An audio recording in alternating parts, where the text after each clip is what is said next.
Good afternoon and welcome back everyone. I'm Abinya, your host for this session. A kind reminder to the participants for those joining now, the link to the recordings of the previous session will be available in the Discord and in the Hype before the workshop gets over. So now without any further delay, let's dive right into our session today. Just before we get started, I would like to remind you that you'll have the chance to raise questions to the speaker by posting it into the chat box. You may send in your questions at any time during the presentation as well as during a question and answer session. We will be addressing them at the end of the presentation. Now I would like to introduce our speaker, Mr. Vishnu sir. Vishnu sir is a Qiskit advocate who entered the field of quantum computing due to his curiosity about the physics of computation. He holds a professional certificate from Delft University in quantum computing and quantum internet and has made contribution to quantum open source projects like Qiskit, Qiskit textbook, Vanillin, and the Grand. He has secured advanced quantum badges during the IBM Quantum Challenge 2020 as well as 2021 and completed the Qiskit India Quantum Machine Learning Challenge. His research areas include variational quantum algorithms and quantum generative modeling. So without any further delay, let's start with the session. Right. First of all, thank you for that very flattering introduction. And it's really an honor to be here to speak to everyone about quantum key distribution and to share whatever I know about it. I hope we all learn something from the end of this. You might not get the whole thing, but I want you to be able to go away with the main idea so that you can refer other things and be able to distill it and actually understand the concepts here. So again, as the host mentioned, please feel free to ask me questions at any point. While I'm sharing the screen, I might not be able to see the questions which come in. So if someone could please, if you could speak up, just speak up and ask me, that's fine. And we'll clear your doubts the best we can. So yep. So now I'll start sharing my screen and we'll dive deeper. That'll be the core of our topic. Most of our time will be spent on those. So yeah, so we'll first start off with what quantum key distribution is in general. Then we'll focus more on BB84.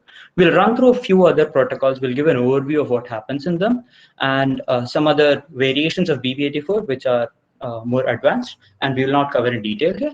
And then we'll finally talk about the current state of QKD, which is the quantum key distribution, and the advances which are happening, the projects which are happening everywhere around QKD, and the general interest around the world. So yes, quantum key distribution. So quantum key distribution is technically a quantum cryptographic process in the sense that it does help us in hiding a message, sending it over, and then reviewing it. But it doesn't do the whole thing as a whole. As the name suggests, it's a quantum key distribution method. So all you do in this method, you send a key.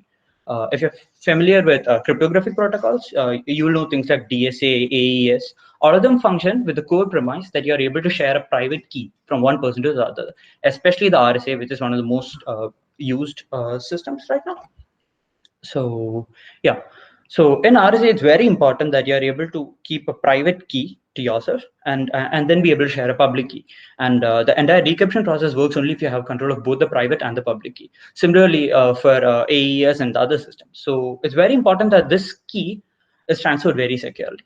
And similarly, another very important method, a provably secure method that we have right now is the one-time pad method. So one-time pad method, in that you have to transfer your ciphertext, which is the message you want to send it to someone, You have to encipher it using the one-time pad, and you have to send a key also along with it. So especially in that circumstance, key is a very, very, very important part of the whole process. And you absolutely cannot lose the key in between, because if you lost the key, your entire protocol has fallen apart. And one-time pad is the only method of all the methods I mentioned before, AES, RSA, DSA. These are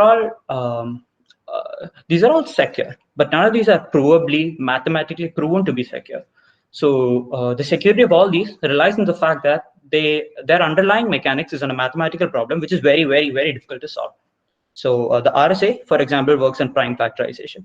So if I give you two prime numbers, say 11 and 7, it's very easy to multiply them to get 77. In fact, even for larger and larger numbers, even if you have like a 256-bit number, multiplication is something that we have mastered in computers. It's very easy to multiply two numbers, however big they are. It's not something which is extremely time consuming.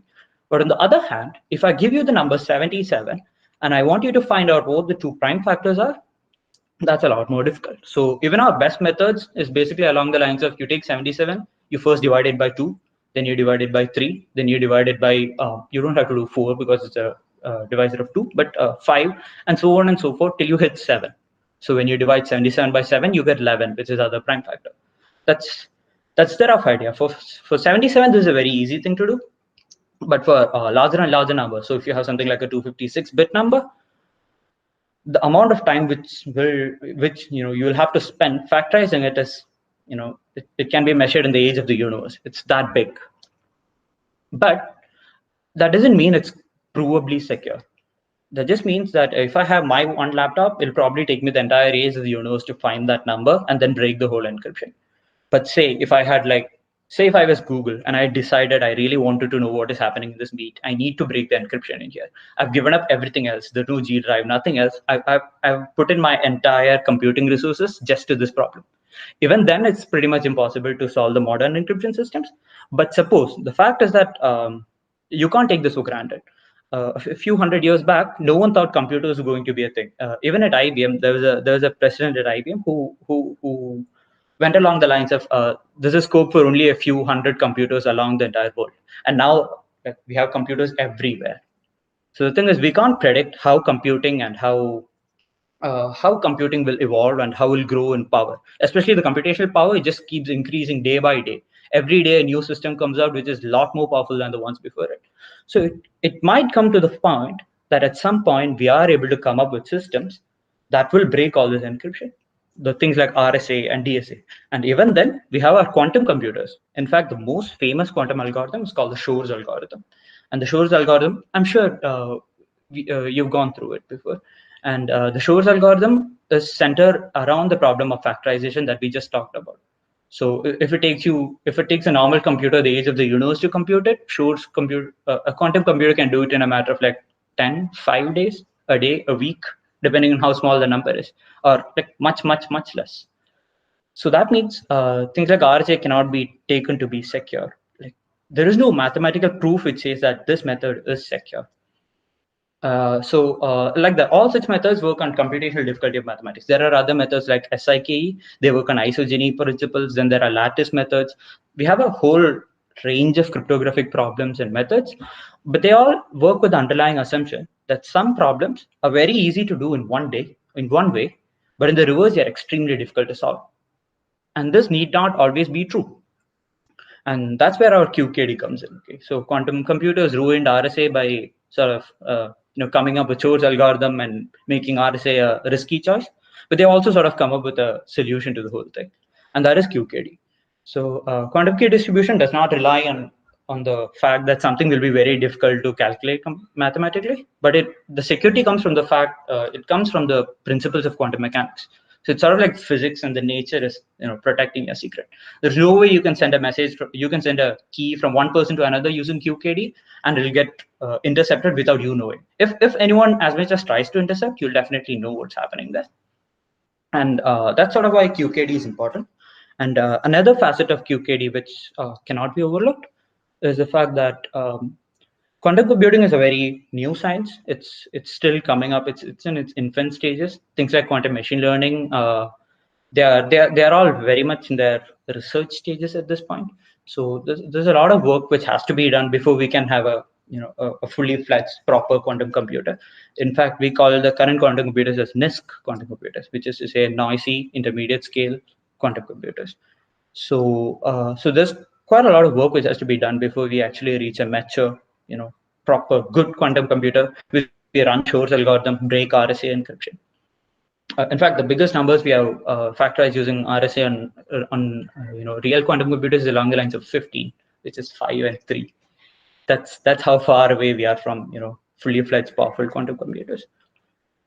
So it's in that context, it's very important that quantum key distribution, quantum random number generators, these things are much more mature. I'm not saying they're also completely market ready technologies, but they are much more mature. They're like much ahead in front of other technologies in terms of viability and how mature the technology is, how you can actually apply it practically.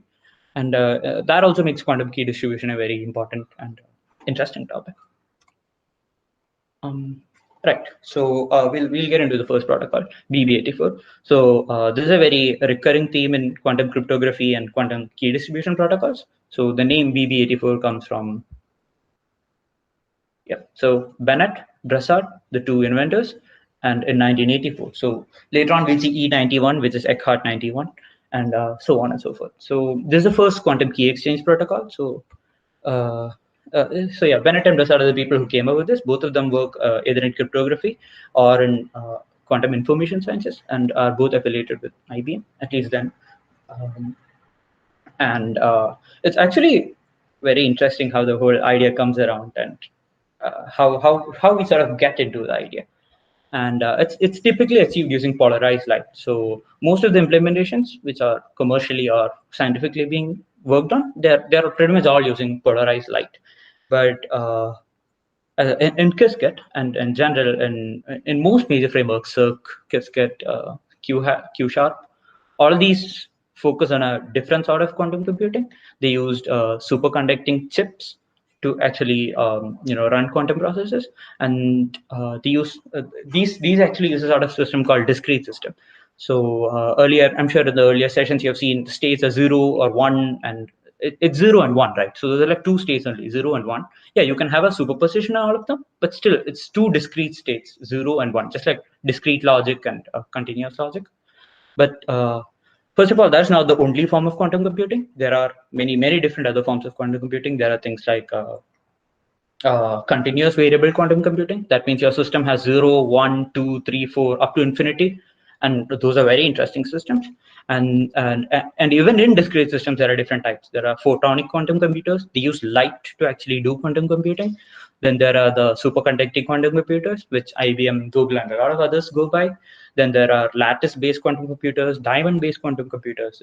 There's a again, quantum computing, as I mentioned earlier, is not a mature field. So there's a vast plethora of opportunities and different ways in which quantum computing is being tried. BB84 and quantum key distribution typically revolve around polarized light. Right. So just going through some basics and things, which I'm sure we have like looked at in the previous sessions, but these are very essential to what we are doing ahead, and I feel like we should just look at them once more. Okay. So first is the idea of basis states. So basis state. So there are many basis states. First of all, there are many basis states which you can come up with, but by convention, the one which everyone uses is 0 and 1. So the 0 state and the 1 state, but that is not by any means the only set of basis state. There is a plus and minus state. There is the counterclockwise and clockwise state, and there are and so on and so forth. There are many ways of starting off with quantum computing. But in general, everyone starts off with, and these are not even these are a convention. What I call 0 and 1. You can just start calling it plus and minus, and as long as you make the same changes in all the mathematical operators, otherwise you can actually use the same thing elsewhere as well. But by convention and by what is agreed, it's normally 0 and 1, which is the basis state, and we call them the Z basis. Okay, so it's called, and measurement in the Z basis. That means whenever you do a quantum process, at the end of it, you always measure. At least in Qiskit, you always measure in the Z basis. That's why you always get either a 0 or a 1. Okay, you can't get a plus when you measure, and you can't get a minus when you measure. So plus and minus are superposition state. It's sort of like a mix of both 0 and 1 at the same time. It's not really 0 and 1. It's not 0 or 1 either. It's a quantum system which is in a superposition of being both 0 and 1. That means there is nothing in real life which is exactly like that. We can say, there are classical analogs. If I flip a coin, halfway in the air, it's half 0 and half 1. That's an analog. So that means you have to take some parts of the story, but it's not the same thing. So the plus and minus states, the counterclockwise and the anti-clockwise states, these are all quantum phenomena which have no real classical analogs. But yeah, so basically we start off with 0 and 1. For now, we only have to worry about these. And the Hadamard gate, when you apply Hadamard gate on 0, you get the plus state, which is the other basis state. So the Hadamard gate, it does a change of basis, and the plus and minus is called the X basis. And your Hadamard gate, it sort of changes your basis from 0 to plus, and from 1 to minus. And all quantum gates are reversible. That means if I do this, and if I do one more H here, I'm going to get the reverse. That means if I apply an H here, which is the same as applying H here, I'll get my 0 back. If I came from 0 to plus, I'll go back from plus to 0, minus to 1, and 1 to minus. And but it's not impossible to measure in other bases. You can actually measure in other bases. So if you want to measure, say, if you want to know whether your qubit is in a plus state, what you do is you don't just measure the qubit as plus. Instead, you first apply the H plus. So now you've got a 0 here. So now you know the state is 0, and then you measure the 0, so you get 0. And since you applied an H right before this, you know that you first change your measurement basis from 0 to X. Actually, don't sweat all these details a lot. I'm just like providing you with information. So when you read by yourself, you can so sort of just background things to maybe enrich your knowledge. But generally, the things you actually need to know is like if you apply Hadamard 0, you get a plus. If you apply Hadamard 1, you get a minus. If you apply Hadamard plus, you get a 0. If you apply Hadamard minus 1, you get a 1. And M is not the standard word for a measurement. I just used M here because space. Right. So if you measure a 0, you'll always get a 0. If you measure a 1, you'll always get a 1. But if you measure a plus, half the time you'll get a 0, and half the time you'll get a 1. So if I take a qubit which starts at 0, I apply Hadamard to make it a plus, and then I start measuring it. 50% of the time I'm going to get a 0, and 50% of the time I'm going to get 1. So if I do like 1,000 measurements, like 500, 1, 2 will be 0, and the rest will be 1. Same for minus, 0 and 1.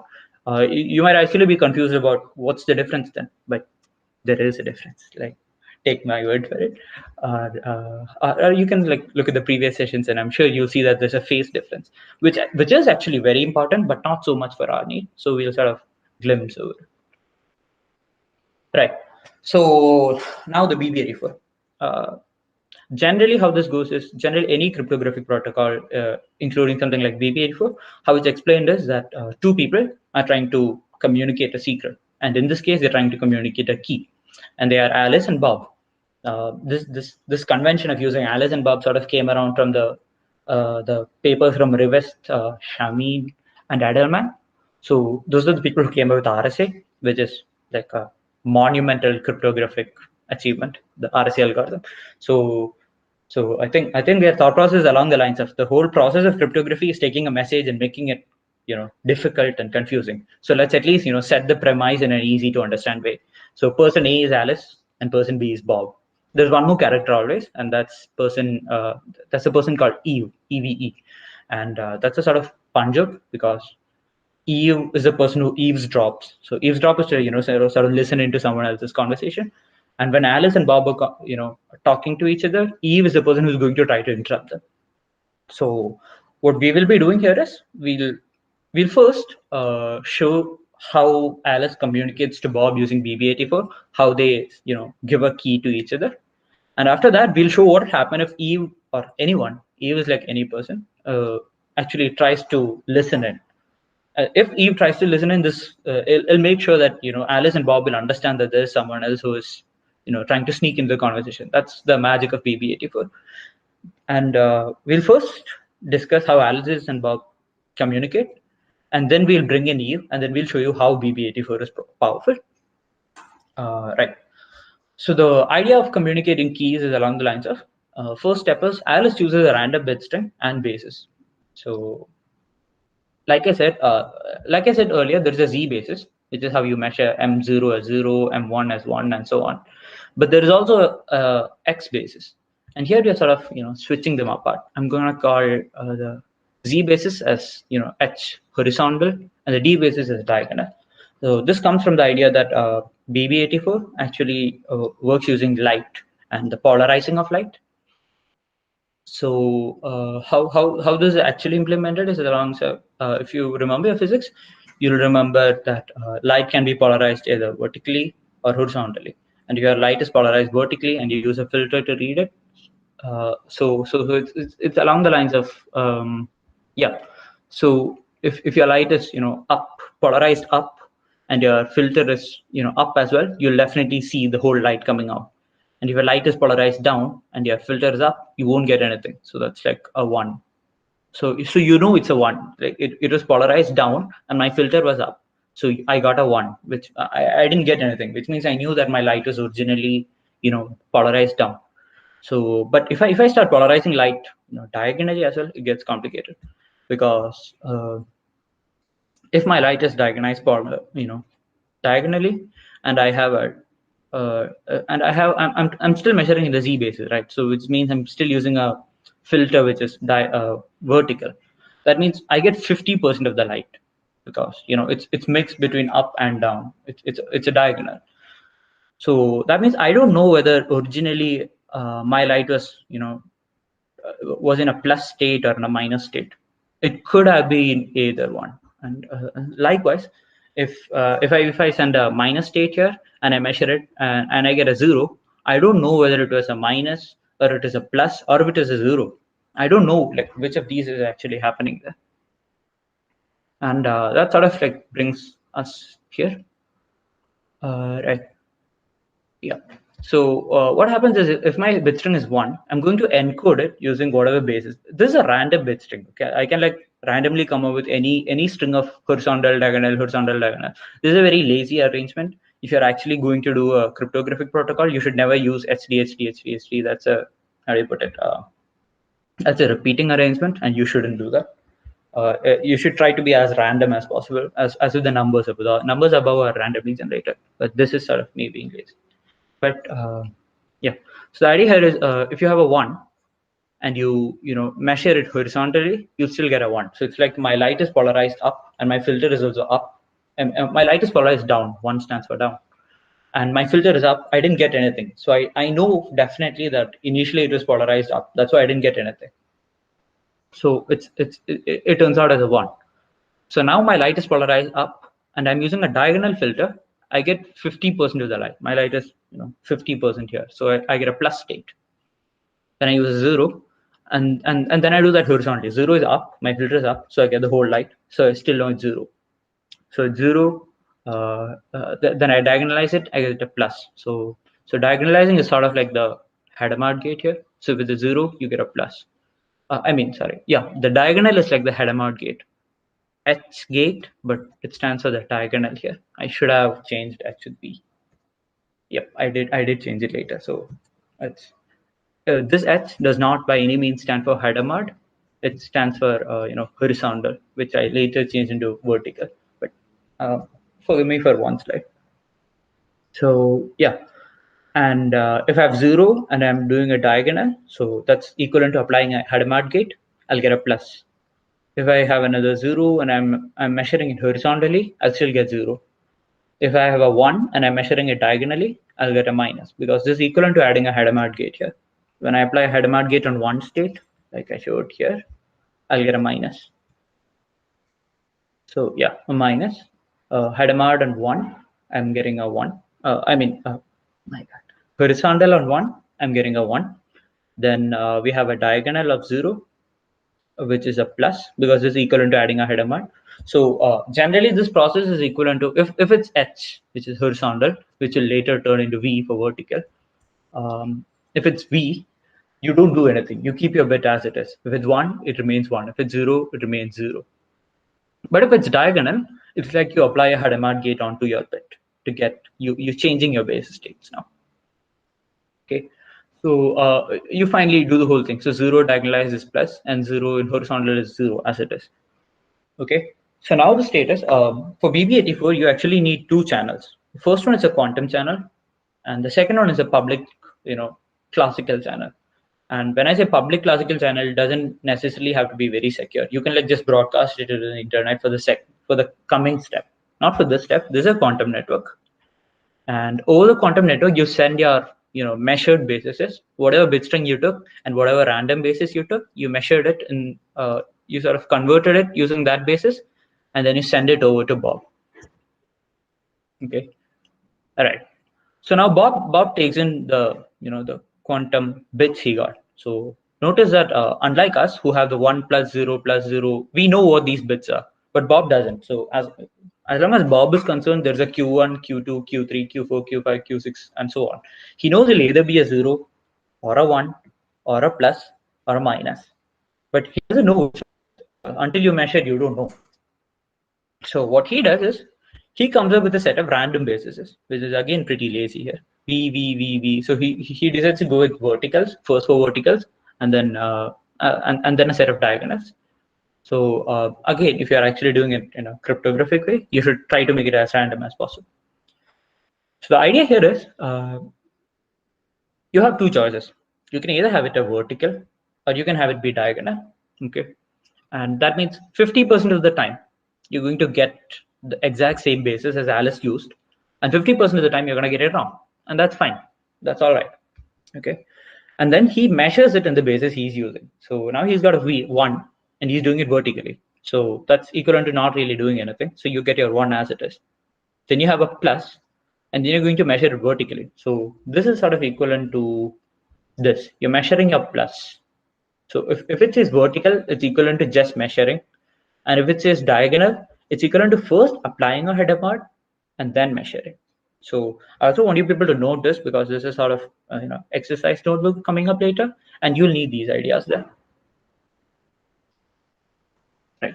So here the step is vertical, which means you just take your bit as it is. If it is a 1 or 0, and if it's a vertical and a plus, yeah, you still measure it as it is. So that 50% of the time you're going to get 0, 50% of the time you're going to get a 1. So here I wrote 0, but it could have been a 1 as well. There's no real way of knowing. If you you get the same qubits again and you do the same measurement, the next time you might get a 1. This is just an example, just these particular set of digits. And then I have a 0, and then I have a vertical, so 0 goes as it is. Then I have a plus state, which is which I'm going to measure vertically. It could be a 0, it could be a 1. So if it's purple, that means it might as well as have been the other one, and it would still be the same. It wouldn't matter.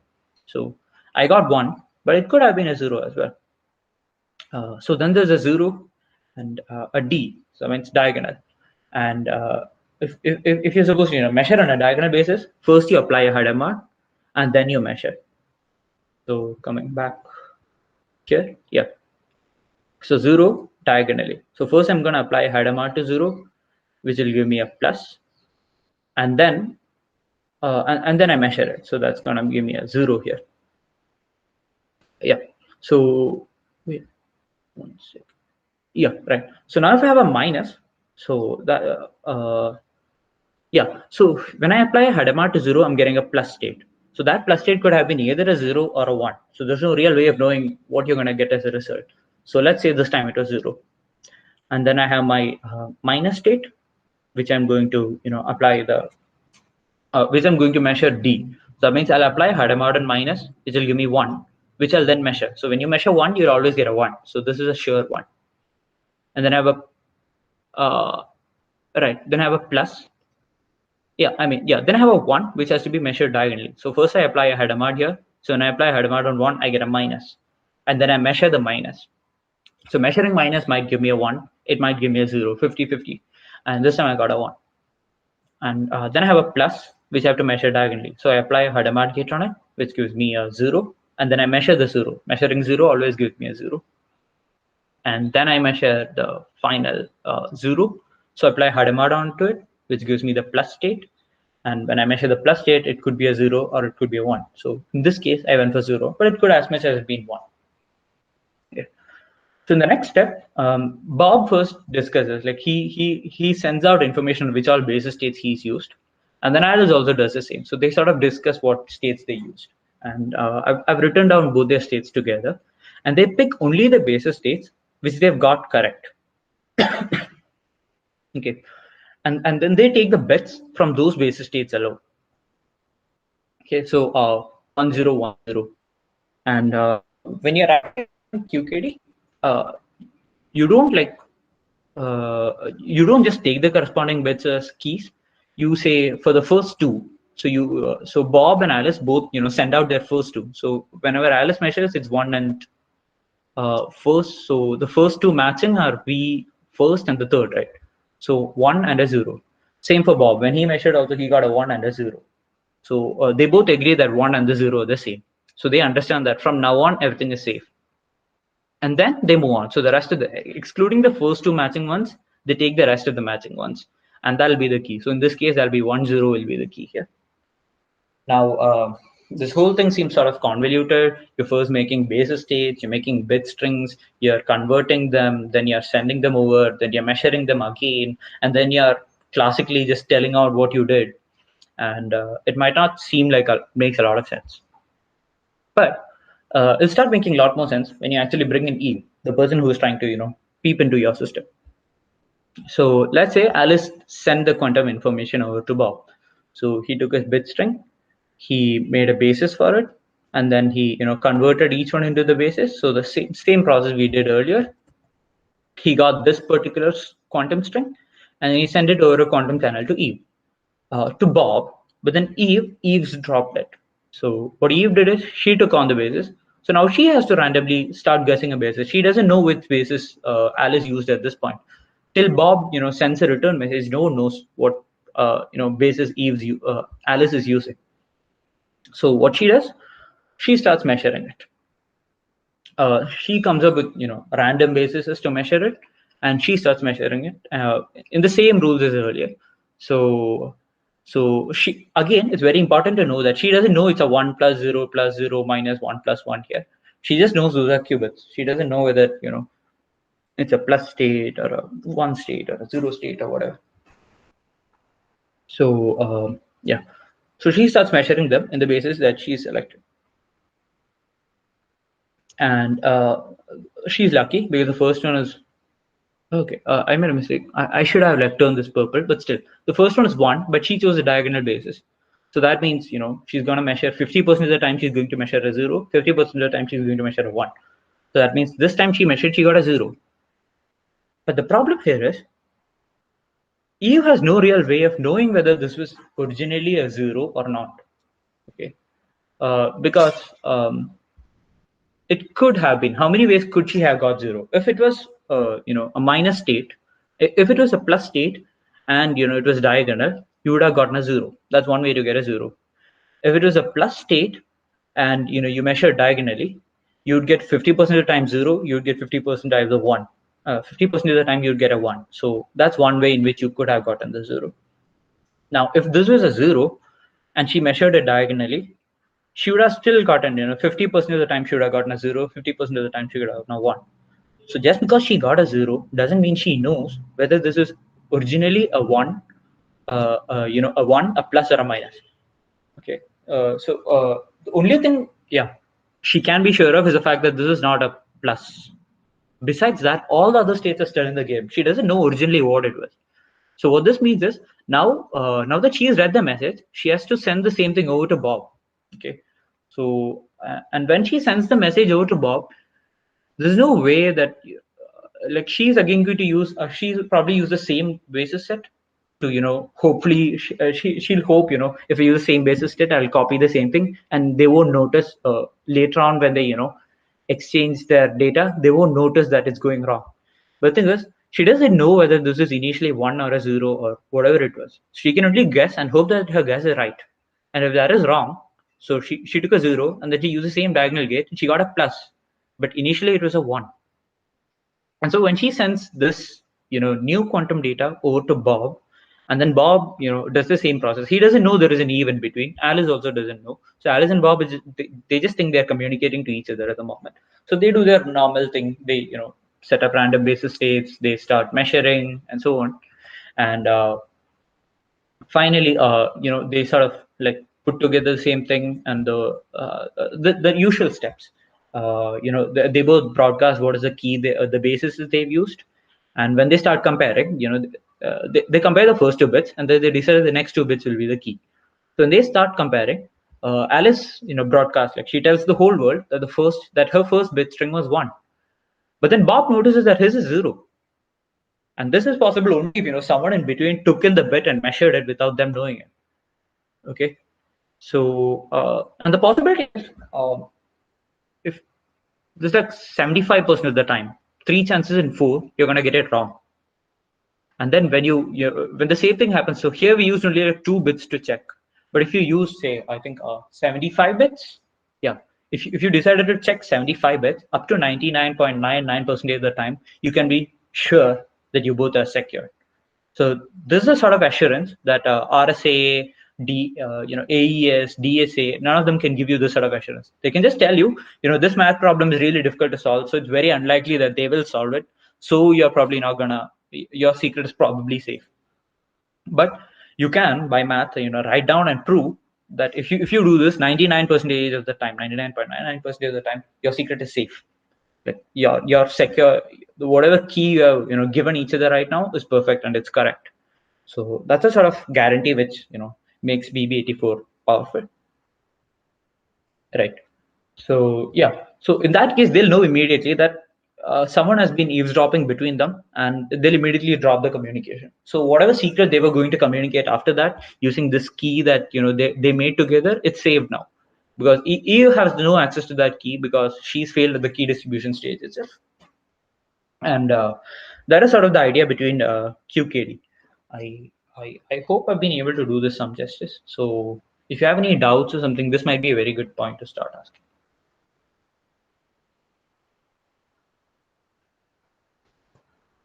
I'll just stop here. Yeah, Vishnu, Is how there? will you get the final corresponding bits here?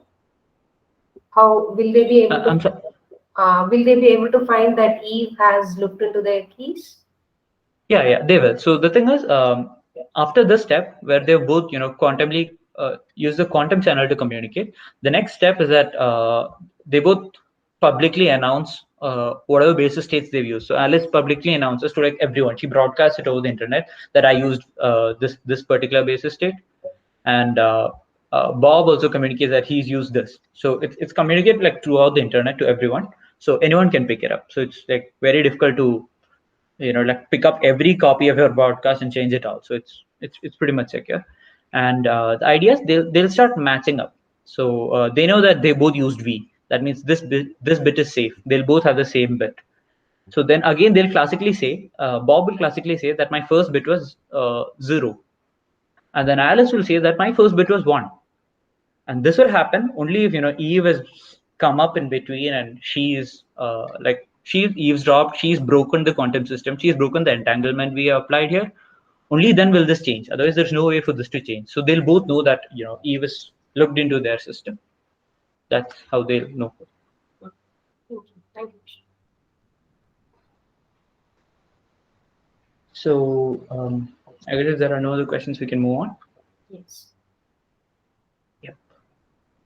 Right. So the next stage is about the current state of QKD. So before that, this is not the only way to do quantum key distribution. So this is, as I said, we're using 0, 1, plus, minus. Those are the discrete sort of states of doing things. But you can use continuous variables and wave states to do the same thing.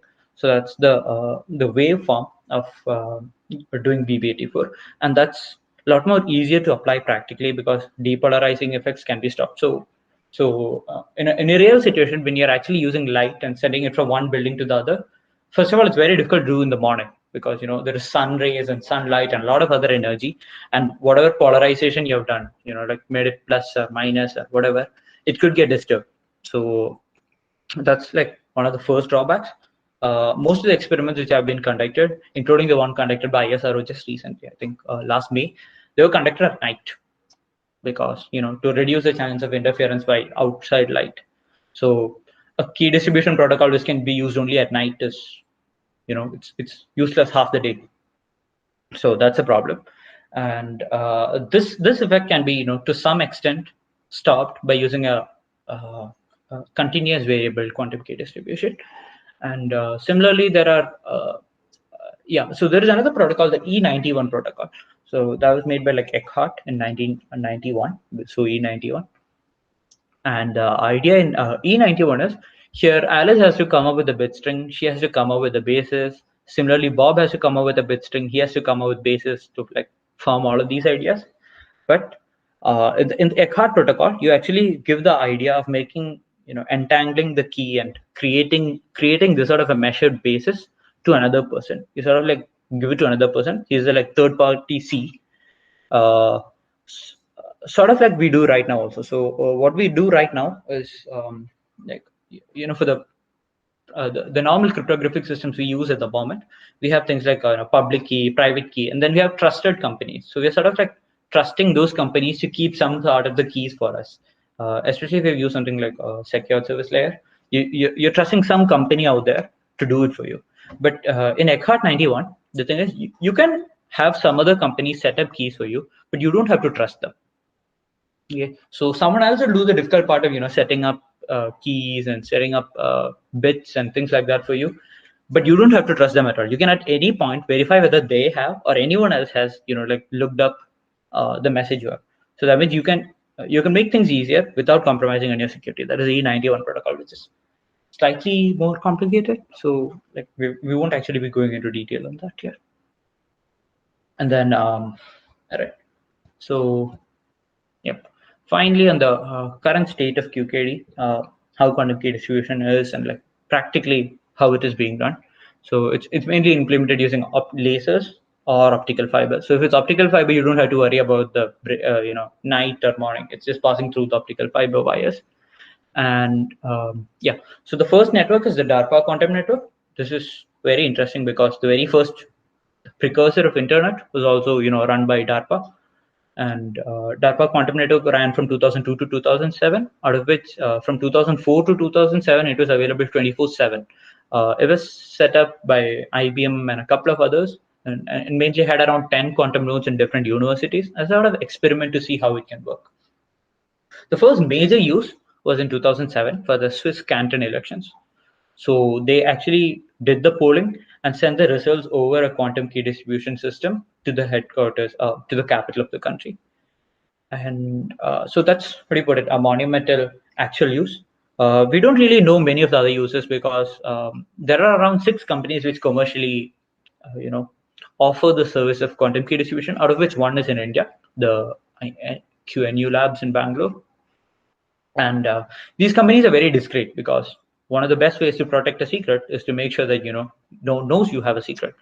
So they don't tend to like disclose who's bought their systems or things like that. So most of the information we have is from research data, which is like publicly available very easily. And then in the forefront of that research data is the Chinese QUESS program, which is a quantum experiments at space scale program. Yeah. So this program, they actually conducted an intercontinental video call from China to Austria using satellites. So the whole distribution and everything happens over satellite communication here. In India, in the Indian efforts, the Indian research efforts, ISRO is the one who is spearheading. There's also the Raman Research Institute, which is also involved in the project. So our first demonstration, or at least public demonstration, was a 12-kilometer network between 2 labs in Hyderabad. And then that was over, I think, optical fiber. Yeah. And the second one was a free space network. So that means you are actually sending lasers over through at night between 2 buildings within the campus at the Space Application Center in Ahmedabad. So the Indian government is also very interested in a space quantum key distribution through space network, and there is like a lot of work happening on that frontier right now. And if you're just like looking through the internet or LinkedIn, you can actually see calls for proposals and asking people to actually join in as research scholars and things like that there. So there's a lot of work happening in QKD, especially in India and around the world. And a couple of companies like ID QuantiQ, Toshiba, the QNU Labs, they offer this service on a commercial basis, but it's sort of fragile system and it's not very widespread now. And yeah, so these are sort of drawbacks it has. And there is another very significant drawback, the idea that even if you don't use QKD, even if you use something like RSA, which huge RSA is not probably, like, no one has probably broken RSA, which isn't much of a, like, it doesn't really help us because someone could have broken and never told anyone that they've broken. They just stolen the money. But still, publicly we don't know anyone who has broken RSA. The thing is, even when we use very difficult, complex algorithms, or when we use things like QKD, which is guaranteed by the laws of physics, at the end of the day, most of the data loss, data leak, and things like that happen because someone decides that their password is going to be password 123. So that's another very setting up QKD is sort of difficult. It's definitely costly, and there's also a specialized equipment that you need, and that's just securing one part of the thing. But the whole the whole chain is only as strong as the weakest link. So that's another very like, fierce argument against QKD. So the thing is, even if you make it so provably secure, or at the end it's most of the time something else which is failing. Why you making this even stronger and stronger? But on the other hand, for situations where secrecy is of utmost importance for something like military or confidential commercial details, where everyone can be respected to maintain their integrity, and no one does this sort of yeah, like no one induces weakness into the security system. Something like QKD is extremely important. It's extremely powerful, and it's frankly a very the whole idea that you're not sending you're just publicly declaring whatever basis states you're using. It's sort of like you're giving everyone the lock, and but only you have the key. So then they take the secret and they lock it and they give it back to you, but only you have the key to actually like open and check, sort of thing. So the whole idea is very interesting. The idea that the fact that someone came up with all of this just because just from these ideas. If you use a header mart, you get a 0 and a 1, and if you measure a plus state, you get 0 and 1 50% of the time. So the whole idea of QKD comes out from like just these two measurement ideas. The fact that someone came up with all of this just from those two ideas is very interesting. I feel that's the ingenuity part of the whole QKD effort. So wrapping up, am I in time? Am I out of time? Oh, I'm rather out of time, aren't I? No issues, Vishnu. We don't have any time restrictions. It is up to the speaker. So It was good actually. Thank you for your session. Janani ma'am, would like to ask something? Any questions from the participants? Nandana? No, ma'am, we are good. Okay. Vishnu, how would you motivate youngsters to start working on quantum actually from my side? I want you to speak regarding based on these two aspects. Yeah. So personally, for me, I was very interested in physics, but I ended up in computer science. The other thing I was interested in, but I didn't want to give up on physics. So I started off learning about quantum computing by attending seminars and things like this. I attended a seminar at a nearby college where another Qiskit advocate, he started off the flame, and then that's how I got into quantum computing.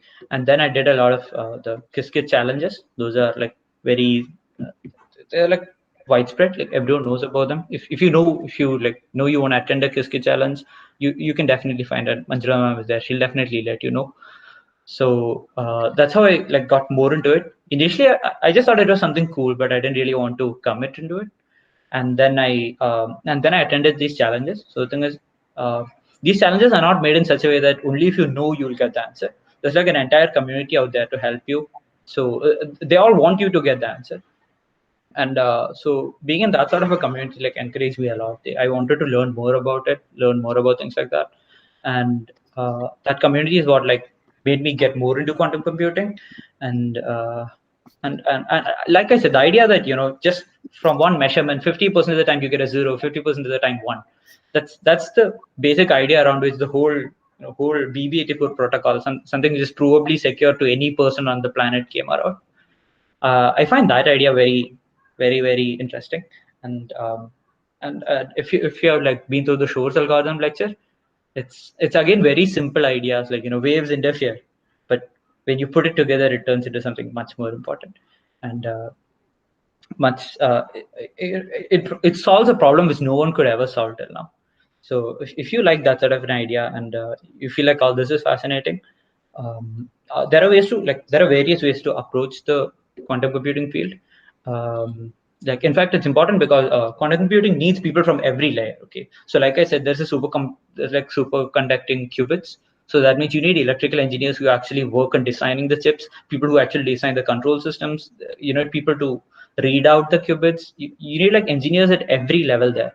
And then you want people to actually use the quantum computer, make up new algorithms for it, And these people also have to be from very, very different backgrounds. So I'm from a computer science background. So I sort of settled down in machine learning. So I had some previous experience in machine learning as well. So I thought applying quantum computing and machine learning together would be very interesting. So initially this was sort of difficult because good lot of the problems and good lot of the papers out there, they're all written by physics-based people. So you might initially feel there's a bit of something stopping you, but if you keep working on that for a while more, and definitely reach out to the community and ask, especially Qiskit Slack, like it's like people are rushing over to help you there. There's like so much help available at any point, and you can feel free to ask anyone. Like I remember for one of the con challenges, I was like, I was going around like bugging people. I didn't know like what to do from the very first ones, and I remember like repeatedly asking people questions. But like if someone asked me those many questions at that point, I would have felt annoyed. But they were all like so patient. They all helped me throughout the whole thing. They like went step by step through the whole process and explained things to me.